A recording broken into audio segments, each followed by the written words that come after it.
sapa an-nabiyyu kanjeng Nabi sallallahu alaihi wasallam.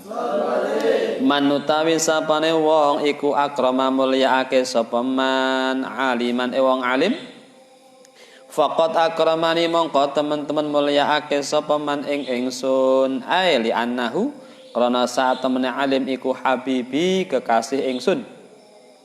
Wa manutawi sapane wong iku akramani mulyaake sapa man ing ingsun faqat akrama mongko teman-teman mulyaake sapa man Allah ing Gusti Allah eli anni krana saat temene ingsun iku habibuhu kekasihe Allah.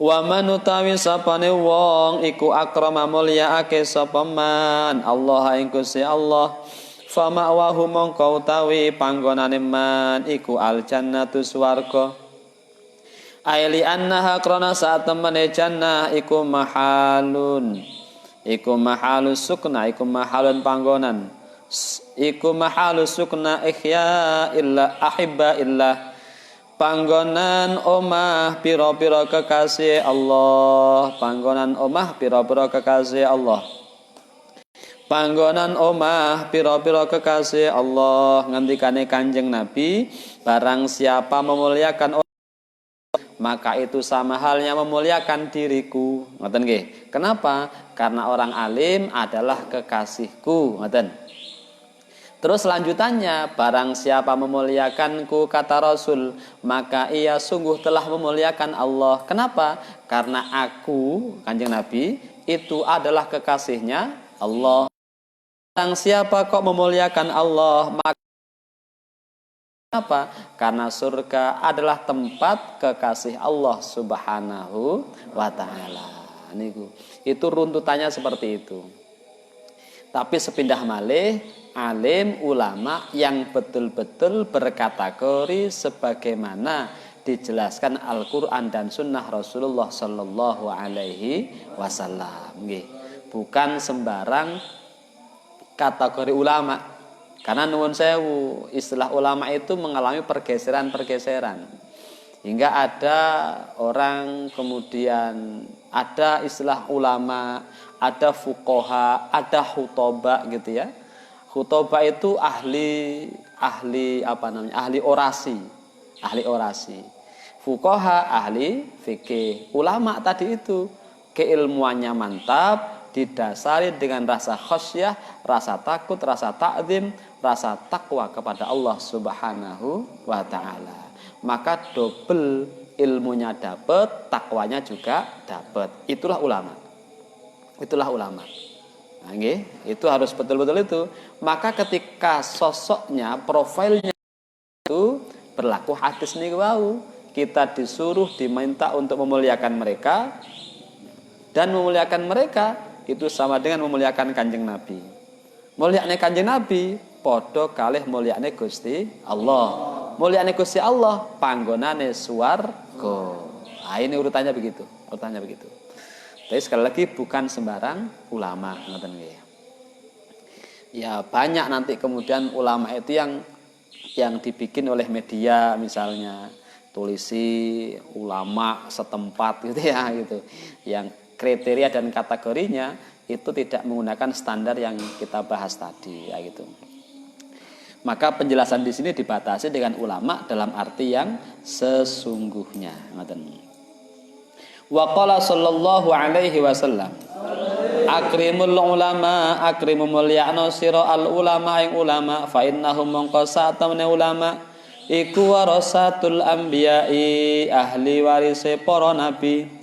Faman mongko utawi sapane wong iku akramahum mulyaake sapa man ing ulama faqat akrama mongko teman-teman mulyaake sapa man Allah ing Gusti Allah wa rasulahu lan utusane Allah rawahu ing hadis Al Khatib Al Baghdadi an Jabir.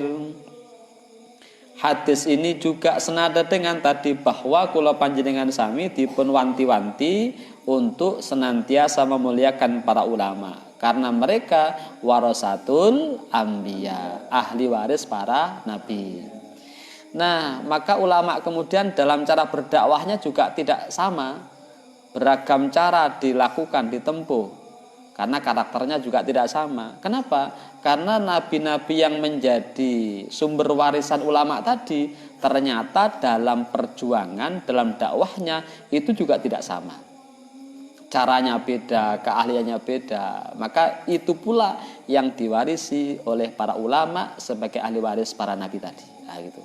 Ada yang dakwahnya dengan dengan kelemah lembutan, ada yang agak kerah dan seterusnya, ada yang dongakne terus gitu ya.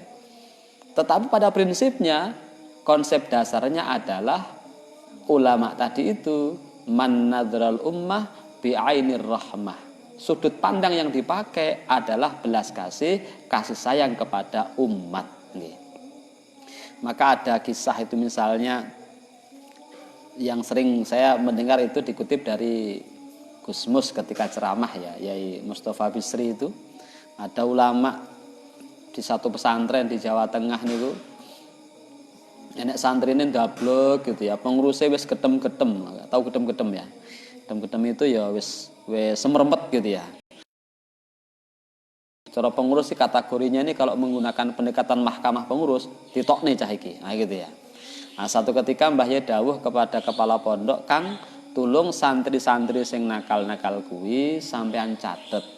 Sampean urutkan 10 orang dari yang paling dablek yang top 1 gitu ya. Jadi dableknya nomor 1, tulis nomor 1 gitu ya. Gede tulisannya. Nah, 1 siapa, 2 siapa, sampai 10. Engko storke ning aku, nah, gitu ya. S2 singkat cerita 10 nama kandidat terendablek tadi itu sampaikan ke Mbah Yai. Lah kepala pondok nunggu dengan satu perkiraan, hukum langsung karo Mbah Yai, bolak-balik diomongi dikandani gak ngatekke. Dinteni seminggu kok tidak ada tindakan, setengah bulan tidak ada tindakan, saulan tidak ada tindakan. Penasaran tangklet teng Mbah Yai, matur teng Mbah Yai, Mbah Yai, kapan hari panjenengan nyuwun daftar nama-nama santri yang masuk nominasi terendablek 10 orang sudah kula storke teng panjenengan, ngapunten kok mboten enten tindakan. Nah nggih ya. Lho karepmu piye, Kang? Nggih. Napa didalke napa pripun ngoten? Oh, beda, Kang.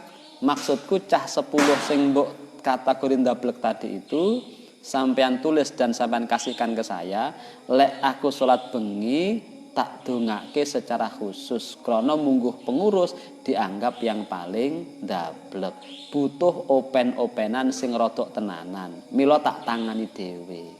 Ora kok ditokne Kang, ora, iki ditangani khusus gitu ya. Dan Masya Allah ketika Gusmus ceramah itu di hadapan satu majelis ilmu, ketika beliau cerita itu, ternyata itu pas ngaji itu kata beliau ribuan orang yang hadir di satu pesantren. Tahu nggak? Prioritas santri yang paling dablek di urutan pertama tadi itu adalah pengasuh pesantren di mana Gusmus cerita. Dan Masya Allah karena itu cerita tidak diungkap identitasnya. Hingga Gusmus ketika cerita itu ya tidak ngerti, tidak sengaja kalau pengasuh pesantren itu adalah nominasi terdableknya Mbah Yai itu. Nominasi terdableknya itu. Inilah contoh man nadral ummata bi'ainir rahmah. Wong sing ningali umatnya, santrinya dengan sudut pandang kasih sayang. Nggih. Kalau kita sing cek wong syariah ngeten iki ya beras pasal piro, pelanggarannya apa, hukumannya cetha, laksanakan. Nah gitu ya. Gitu. Itu kita levelnya kita, gitu levelnya kita. Ngeten niku kalau sudah kelas-kelas ulama itu pandangnya futuristik, jauh ke depan, jauh ke depan. Nah terbukti santri terendablek yang masuk nominasi pertama tadi justru menjadi ulama besar di kemudian hari berkat dongane Mbah Yai, ya gitu. Nggih. Terus sampean lek ono tak ndablek wae. Oh gitu ya. Ini namanya kebalik namanya ya. Nah, logika kebaliknya itu. Logika kebalik itu namanya. Nah, gitu.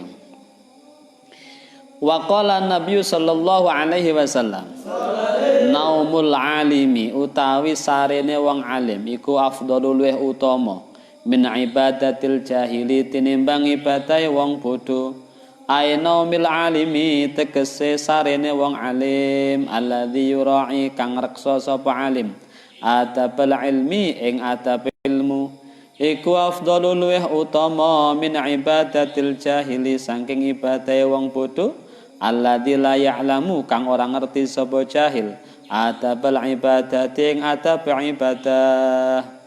Wa fi riwayatin lan ing dalam riwayat siji li Abi Nuaim an Salman bi isnadin dhaifin naumun utawi turu ala ilmin ing atase ilmu iku khairun luweh bagus min salatin tinimbang salat ala jahlin ing atase dasar bodho aili annahu tegese krana sak temene jahil iku qad yadhunnu terkadang nyono sapa jahil iku qad yadunnu terkadang nyono sapa jahil al mubatila ing perkara kang batalake musahihan ing perkara kang ngesahake wal mamnu alan perkara kang den cegah jaizan ingkang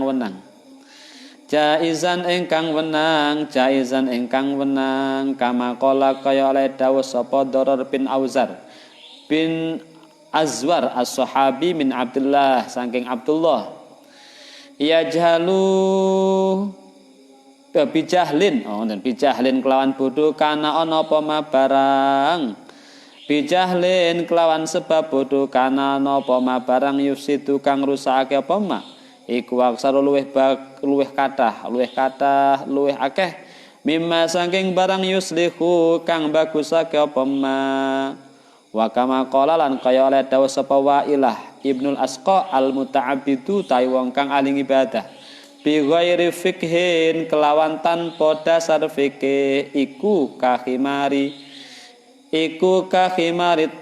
tohun kaya khimar kang bingung. Terus niki rada ekstrim nggih. Sarene wong alim yang ilmunya yang ketika tidur pun menjaga adab-adabnya didasari dengan ilmunya itu lebih baik, lebih bagus dibanding ibadah wong sing bodoh gitu ya.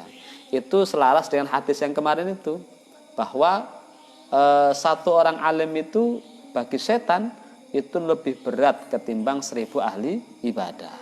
Kenapa begitu? Qad yadhunnu al-mubtila al-musahih. Jangan-jangan ketika yang ibadah tadi itu tidak didasari dengan ilmu, apa yang sesungguhnya merupakan perkara yang membatalkan ibadahnya dianggap sesuatu yang tidak apa-apa, nggak sah. Apa yang terlarang dianggap sesuatu yang dibolehkan. Kenapa bisa seperti itu? Karena tanpa dasar ilmu. Tanpa dasar ilmu. Lelek turu kan karowan. Lah setan piye lek nggodha wong turu? Wong turu nggih. Turu pun orang tidur itu kan secara hukum tidak punya konsekuensi hukum. Apalagi ketika tidurnya itu dilakukan dengan menjaga adab-adabnya. Wudu sebelumnya, kemudian mengikuti sunnah-sunnah Kanjeng Nabi ketika tidur itu, dan tidurnya pun didasari atas motivasi untuk memperoleh kekuatan dalam rangka ibadah kepada Allah di dalam waktu setelahnya. Ngaten nggih. Itu namanya al-alim yura'i adaban naum. Orang alim yang ketika tidur pun menjaga etika dan tata cara dengan dilandasi ilmu. Tidak sekedar dekok en ngorok ya, tetapi betul-betul adalah itu lebih utama nggih. Nah gitu. Lebih utama seperti itu karena yang jahil tadi ketika ngelakoni kemudian tidak didasari dengan ilmu bisa jadi bijahlin kana mayusidu aktsaru mimma yasluhu. Sesuatu yang ditimbulkan antara yang baik dan tidak baik itu lebih banyak yang tidak baik kalau aktivitasnya amaliyahnya dengan ilmu nggih, ilmu. Nah niku nggih kudu hati-hati. Bukan berarti kita kemudian konturu mboten, tetapi daya dorongnya justru kepada kita agar menjadi ahli ilmu, sehingga aktivitas apapun termasuk tidur sekalipun didasari dengan ilmu. Nah, gitu. Wa qala Nabi sallallahu alaihi wasallam man utawi sapane wong iku ta'allama belajar sapa man baban ing sak bab minal ilmi saking ilmu Ya'malu lakoni sapa man bihi kelawan ilmu awalam ya'malu torang lakoni sapa man bihi kelawan ilmu kana mongko ana iku afdhala luwih utama min ayusalliya tinimbang yen to salat sapa man alfaraqatin ing 1000 rakaat apane tatawuan sunnahe wa hadza wa ta'ikilah hadis iku yadullu nutuhaken ala annal ilma ing atase sak temene ilmu iku asrafu luweh mulya apane jauharon permatane minal ibadati saking ibadah walakin la buddha tetapine mesti wajib lil abdi keduwene kawula minal ibadati saking ibadah ma'al ilmi sertane ilmu wa illa lamun ora ma'al ilmi kana mongko ana apa ilmuhu ngilmune abet iku habaan lebu mansura kang den odaladil kang den ora arek mabur-mabur kama kaya keterangan ruya kang den riwayataken an Nabi Hurairah saking Abu Hurairah Nabi sallallahu alaihi wasallam annahu satemene Kanjeng Nabi kala dawuh Kanjeng Nabi ma min alimin ora ana utawi saking wong kang alim la ya'malu kang ora nglakoni sapa alim bi ilmihi kelawan ilmune alim illa naza'a kejaba nyabut sapa Allah Gusti Allah ruhahu ing roh alim ala ghairi syahadati ing atase liyane syahadah wa nadahu lan ngundang ing alim sapa munadin wong kang ngundang menas samae saking langit ngundang ngeten ya fajiru he wong kang durhaka wong kang lacut khasirta rugi sira ad-dunya ing dalem donya wal akhirata lan akhirat. Niki hati-hati. Nah, jadi kalau tadi disebutkan keutamaan orang alim, di belakang baru disebutkan orang alim yang tidak mengamalkan ilmunya, maka disebutkan dalam hadis ini punya potensi ketika ruhnya dicabut dari tubuhnya tidak dalam kondisi bersyahadah. Nah, ini yang harus kita waspadai. Makanya ada satu makalah kalau nggak salah Sayyidina Ali, saya ingat dulu itu disebutkan man izdada ilman wa lam yazdad hudan lam yazdad minallahi illa bu'da. Barang siapa yang bertambah ilmunya tetapi tidak tambah dekat dengan Allah, maka justru itu akan menambah dirinya semakin jauh dari Allah Subhanahu wa taala. Ini konsekuensi orang yang punya ilmu, nggih. Nah itu. Wa kullu man bi ilmihi lam ya'malan mu'adzabun min qabli 'ubbatil wasan. Setiap orang yang dengan ilmunya tidak melakoni, tidak ngamalke, maka hati-hati. Mu'adzabun min qabli 'ubbatil wasan, kelak akan mendapatkan siksa justru diawalkan sebelum para penyembah berhala. Siapa mereka? Orang-orang alim yang tidak mengamalkan ilmunya. Sing tengah jeng wau fadilah dong ning mburi hati-hati. Alim tetapi harus dibarengi dengan amila bi ilmihi. Ngoten nggih. Sebaliknya lek kula panjenengan sami duwe ilmu raketang saidi kemudian betul-betul diamalkan.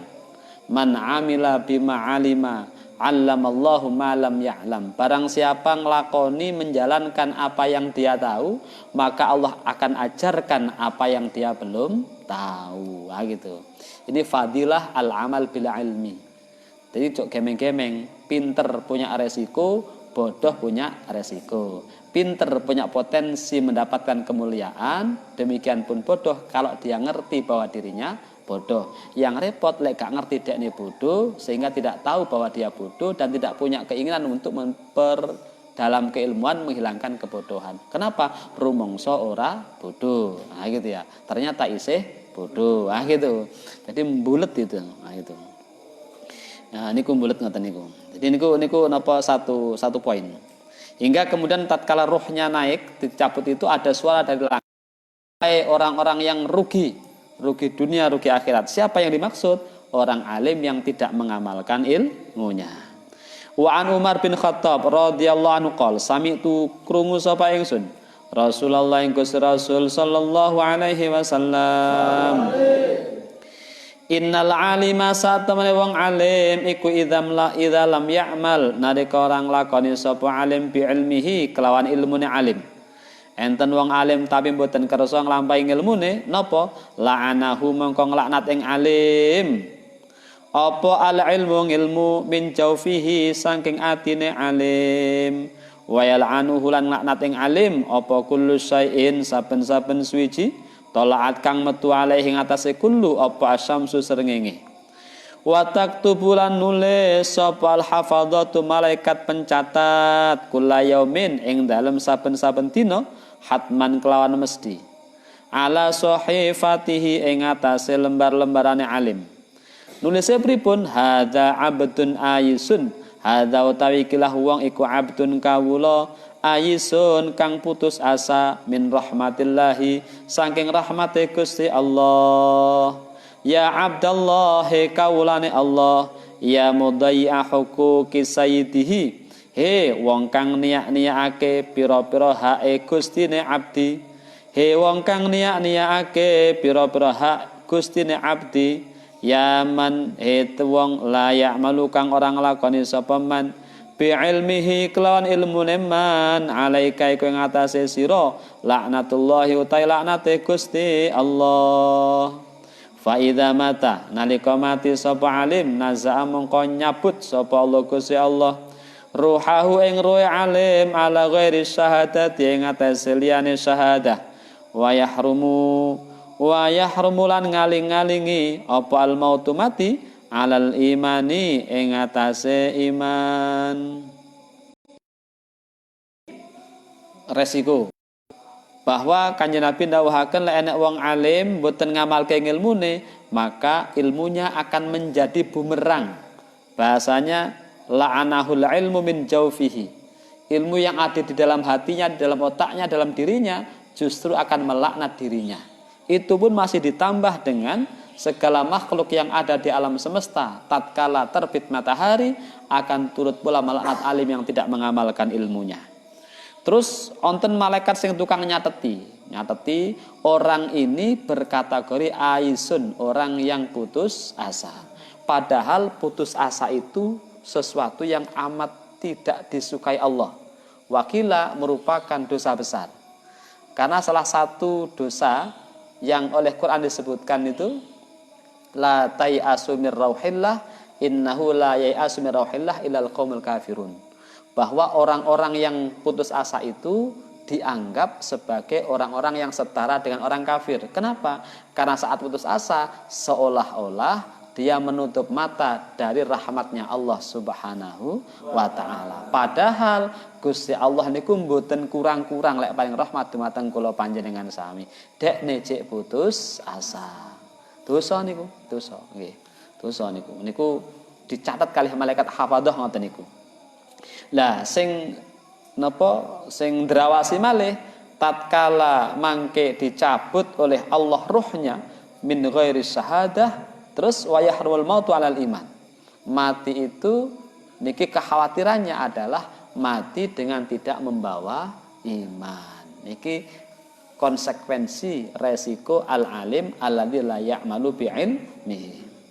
Wa qala dawa sapa nabi Kanjeng Nabi sallallahu alaihi wasallam manutawi sapa wong iku ziarah sapa man aliman wong alim fa ka'anna mazarani mongko kaya-kaya ziarah sapa man ing ingsun wa manutawi sapa wong iku safaha salaman sapa man aliman wong alim fa ka'anna mongko kaya fa ka'anna masafahani kaya-kaya salaman sapa man ing ingsun wa manutawi sapa wong jala salungguh sapa man alimat wong alim fa ka'anna ma jalasani kaya-kaya lungguh sapa man ing ingsun fit dunya ing dalem donya wa man utawi sapane wong iku jalasani lungguh sapa man ing ingsun fit dunya ing dalem donya ajalastuhu mongko nglungguhake ingsun ing man ma'i sertane ingsun yaumal kiamat ing dalem dina kiamat. Sinten tiyang kersa ziarah berkunjung silaturahmi sowan kepada orang alim, salaman kepada orang alim, duduk bersama orang alim, maka hukum dengan berkunjung, salaman, lenggah sareng Kanjeng Nabi Muhammad sallallahu alaihi wasallam. Ki kamangka lek enten tiang kok lungguh bareng kalih Kanjeng Nabi, nanti di hari kiamat orang ini akan didudukkan bareng dengan Kanjeng Nabi. Artinya mendapatkan kemuliaan yang luar biasa. Catatannya al-alim alladzi ya'malu bi ilmihi nggih. Bar dipuji terus ada ancaman tadi, muncul pujian lagi. Maka garis bawahnya alim yang dimaksud adalah alim yang betul-betul mengamalkan ilmunya gitu. Wa an Anas bin Malik anna Rasulullah sallallahu alaihi wasallam qol man utai sapa iku zara ziarah sapa man aliman ing wong alim faqad zarani mongko teman-teman ziarah sapa man ing ingsun. Waman mongko te sapane wong iku zaroni ziarah sapa man ing ingsun wajibat mongko wajib lahu ketuwene man apa syafaati syafaat ingsun wa kana lan ana iku lahu ketuwene man bi kulli khatwatin kelawan saben-saben jangkah apa ajru syahidin ganjarane wong kang mati syahid. Ganjarane wong kang mati syahid barang siapa yang ziarah mengunjungi orang alim maka dia sama halnya mengunjungi saya. Barang siapa mengunjungi saya maka wajib atas dirinya mendapatkan syafaat Rasulullah sallallahu alaihi wasallam. Maka sowan kepada orang alim itu enten tuntunane, nggih. Enten tuntunane. Tetapi kita juga harus punya adab, punya etika di waktu-waktu yang kira-kira memang tidak adzabil alim, tidak mengganggu, tidak menyakiti, tidak napa nggih, privasi orang alim itu, ngoten nggih. Nah, niku napa kaidahnya begitu. Kalau dia ziarah kepada orang alim, sama halnya dia ziarah kepada Kanjeng Nabi. Kalau dia ziarah kepada Kanjeng Nabi, maka kelak akan mendapatkan syafaat Rasulullah sallallahu alaihi wasallam. Wa an Abi Hurairah radhiyallahu an qala sami'tu Rasulullah yaqulu dawa sapa Kanjeng Nabi man utawi sapane wong iku ziarah sapa man aliman ing wong alim aliman ing wong alim aliman ing wong alim dhamantu mongko nanggung sapa ingsun lahu maring man Allah ing atase Gusti Allah al jannata ing swarga. Barang siapa berkunjung sowan kepada orang alim maka Rasul akan jamin atas dirinya masuk swargane Gusti Allah. Wa an Ali bin Abi Thalib annahu qala dawa sapa Rasulullah sallallahu alaihi wasallam manutawi sapane wong iku ziarah sapa man aliman ing wong alim ai fi qabrihi tegese dalam kuburane alim. Summa qara'anu li maca sapa man ing dahwana sandinge kubur maca ayatan ing ayat siji min kitabillah saking Al-Qur'an. Napa ganjarane atahu mongko paring ing man sapa Allah Gusti Allah bi adadi khatwatihi kelawan bilangan jangkane man paring kusuron ing gedung keraton fil jannati ing dalam swarga wa kana lan ana iku lahu keduwene man bi kulli harfin kelawan saben-saben huruf qara'ahu kang maca sapa man ing huruf ala qabrihi ing atase kubure alim apa qasrun keraton fil jannati yang dalam swarga min dahabin saking emas kadza kaya mengkono keterangan fi riyadhis shalihin yang dalam kitab riyadhus shalihin ngendikane Sayyidina Ali Kanjeng Nabi dawuh barang siapa napa ziarah makom orang alim ngoten nggih kemudian membacakan ayat Quran di sana, Allah akan jadikan setiap langkah yang ia lakoni untuk menuju makom itu dijadikan gedung istana di surganya Allah Subhanahu wa taala. Setiap huruf yang dia baca dari kalimat-kalimat Al-Quran di makom itu akan dijadikan pula gedung yang terbuat dari emas di surganya Allah Subhanahu wa ta'ala. Maka ziarah orang alim, terus enten ziarah wali songo, kalau kita kembalikan kepada landasan keterangan ini, merupakan amaliyah yang memang dianjurkan. Sing penting niate ditoto, kaifiahnya ditoto. Insya Allah fadilahnya diantaranya niku wau gak kroso dewe sedang membangun istana di surga. Ora ketok nggih mboten ketok. Lek ketok wong kabeh berlomba-lomba. Krana gak ketok akhirnya banyak yang tidak percaya. Ketika tidak percaya gak gelem nglakoni, ngoten nggih.